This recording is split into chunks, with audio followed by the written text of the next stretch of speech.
चर्चा की शुरुआत करेंगे। हमारे साथ स्टूडियो में बेहद खास मेहमान मौजूद है। हमारे साथ है रिटायर्ड कर्नल शैलेंद्र सिंह जी, हमारे साथ है रिटायर्ड मेजर जनरल संजय सोई जी, हमारे साथ है विदेशी मामलों के जानकार रविंद्र सचदेव सर। लेकिन सबसे पहले कर्नल शैलेंद्र सिंह सर, मैं आपके पास आना चाहूंगी और ये समझना चाहेंगे, देखिए आरपीजी का इस्तेमाल यहाँ पर किया गया और यहाँ ये जानकारी मिल रही है कि आतंकी ने इजराइल के एक नागरिक पर हमला किया, यानी कि हमला जो है लगातार बराबर हो रहे हैं। एक तरफ इजराइल ने 2-3 मोर्चों पर युद्ध शुरू कर दिया है, लेबनान, हमास, और वहीं यहाँ पर भी हमले रुक नहीं रहे। देखिए, जब आरपीजी टाइप का कोई अटैक होता है, ये कोई नई बात नहीं है, लेकिन एट द सेम टाइम जिस जगह को उसने चुना है, जिस वीडियो फुटेज में जितना नज़दीक वो है, this is very concerning. That means अभी भी कहीं ना कहीं इजराइल में छुटपुट वारदातों के लिए ये लोग अभी भी छुपे हुए हैं। और सबसे बड़ी बात है कि ये दिखाता है हेट्रेड। एक्चुअली एक कार को डिस्ट्रॉय करने के लिए आरपीजी की बिल्कुल ज़रूरत नहीं है, लेकिन वो दिखाता है कि वो इंटेंसिटी, वो दिखाता है प्रोपोगंडा, वो दिखाता है इंफॉर्मेशन वॉरफेयर, वो दिखाता है खौफ जो ये लोग क्रिएट कर रहे हैं अभी भी इजराइल में। ये ज़्यादा कंसर्निंग बात है और दैट इज़ वाई अब आप देखेंगे, जैसे हमने पहले भी अप्रिशिएट किया था, कि ये इंटेंसिटी अब बढ़ेगी। और अगर किसी भी तरह से जैसा कहा जा रहा है, हालांकि मैं इसमें थोड़ा डिफर करता हूं कि ग्रीन सिग्नल मिल गया है, हो सकता है इंटरनली मिल गया हो, जैसे ही मिलेगा आप देखिएगा एयर स्ट्राइक, आर्टिलरी, सब तरह की स्ट्राइक की इंटेंसिटी बिल्कुल अभी 10 पर है वो 100 पर पहुंच जाएगी। जी बिल्कुल सर, हम आगे भी इस पर चर्चा करेंगे और संजय सोई सही जो कि इन तस्वीरों को बताएंगे कि इसका मतलब क्या है, क्योंकि ये जो तस्वीरें हम दिखा रहे हैं, देखिए ये तस्वीर आप देख रहे हैं, एक के बाद एक ध्वस्त की जा रही हैं इमारतें। लेकिन इस बीच एक और जो बड़ी जानकारी और जो बड़ी खबर है वो ये कि वहां पर जो इजरायली सिविलियन है उनको लगातार हमास की तरफ से टारगेट किया जा रहा है। सर, मैं उस खबर पर आऊंगी कि किस तरीके से युद्धपोत जो लाल सागर में जो यूएस का युद्धपोत तैनात है, वहां पर यमन की तरफ से हूती विद्रोहियों ने जबरदस्त अटैक किया, 3 मिसाइलें मार गिराई हैं। नहीं, बिल्कुल, ये देखिए अभी क्या हो रहा है, युद्ध अभी बढ़ता जा रहा है। यमन की एंट्री हो गई है, उसके जो हुती विद्रोही हैं उनकी एंट्री हो गई है।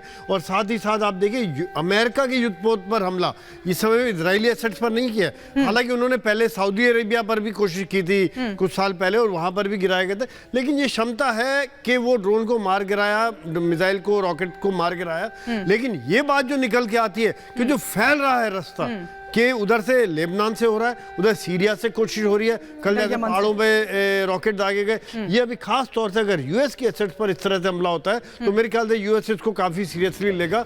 और जो इस समय में जो माहौल बनता जा रहा है, ये मुझे लग रहा है कि अगर इसको कंट्रोल नहीं किया गया तो कहीं ना कहीं ये तीसरे विश्व युद्ध की तरफ ना बढ़ जाए, क्योंकि उधर से ईरान की एंट्री हो रही है। उधर सर, क्या ये एक और फ्रंट खुल गया है? हमास है, हिजबुल्लाह है, अब ये एक और फ्रंट, क्या हूती विद्रोही की तरफ से ये हमला हुआ है बताया जा रहा है? नहीं, बिल्कुल, ये जो हूती विद्रोही हैं ये यमन में लड़ रहे हैं और इन्होंने, जैसे मैं बता रहा था, कुछ साल पहले इन्होंने वहां पर भी हमला किया था, सऊदी अरेबिया के प्लांट पर भी हमला किया था।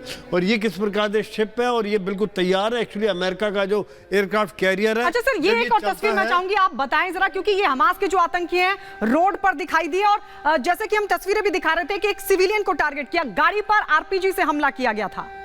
ये तस्वीरें क्या बता रही हैं? क्योंकि एक तरफ गाजा में आपके सिविलियंस दिख रहे हैं और दूसरी तरफ इजरायली सिविलियंस को आप टारगेट कर रहे हैं। यही मैं कहना चाह रहा था कि यहाँ के सिविलियन नहीं है और वहां के सिविलियन है। ये देखिए कहाँ के गाड़ी के ऊपर, इसके ऊपर फायर किया गया और ये मेरे ख्याल से इनके आतंकवादी घूम रहे हैं। और ये अगर जो आप बात कह रही है यही बात है कि ये सिविलियन नहीं है, उनके सिविलियन है। वो बात 7 अक्टूबर की बात सब भूल जाते हैं और शांति की बात करते हैं कि इजराइल से आप शांति करो। इजराइल क्यों शांति करे? हमास शांति की बात करें। टारगेट पहले उसने किया, हमला पहले उसने किया, युद्ध पहले उसने शुरू किया। युद्ध किसने शुरू किया?